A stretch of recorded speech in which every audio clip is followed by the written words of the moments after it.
আমিষ খেয়ে পুজো করলে কি হয়? অনেকে ডিম মাছ মাংস খেয়ে পুজো করে, কিন্তু আমিষ খেয়ে পুজো করলে সত্যি কি ভগবান সেই পুজো গ্রহণ করে, নাকি উল্টে আরো আমাদেরকে অভিশাপ করে? ফলে আমাদের জীবনে নানান রকম সমস্যা নেমে আসে। এটা অনেকেই জানে না, তবে আজকের ভিডিওতে পরিষ্কার হয়ে যাবেন যে আমিষ খেয়ে পুজো করা ভালো নাকি খারাপ। দেখুন, পরিষ্কার ভাবে বলতে গেলে আমিষ খেয়ে পুজো করা তো মোটেই ভালো না। কোনো জীবকে হত্যা করে আমরা একটা হত্যাকারী হয়ে গেলাম, আর হত্যাকারী মানুষের হাতে ভগবান পুজো নিতে চায় না।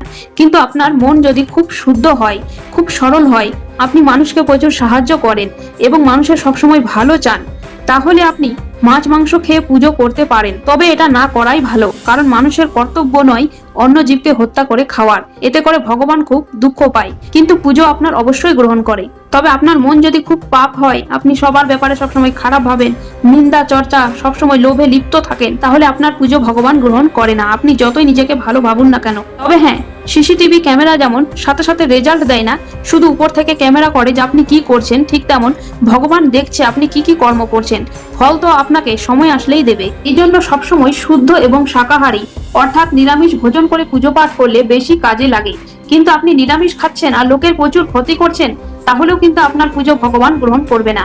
এক কথায় ভগবান তার পুজোই গ্রহণ করে যার মন শুদ্ধ এবং ভালো হয় এবং সবসময় ভগবানকে স্মরণ করতেই থাকে। কিন্তু আপনি যদি মাছ মাংস খান আর প্রচুর ভালো মানুষ হন, তবু আপনাকে আপনার কর্মের ফল শোধ করতেই হবে। যেমন আপনি যখন মারা যাবেন তখন আপনি বৈতরণী নদী পার হবেন, ঠিক তখন যেই জীবগুলোকে আপনি খেয়েছিলেন সেই জীবগুলো আপনাকে খাবে, আর প্রচুর পরিমাণে আপনার কষ্ট হবে।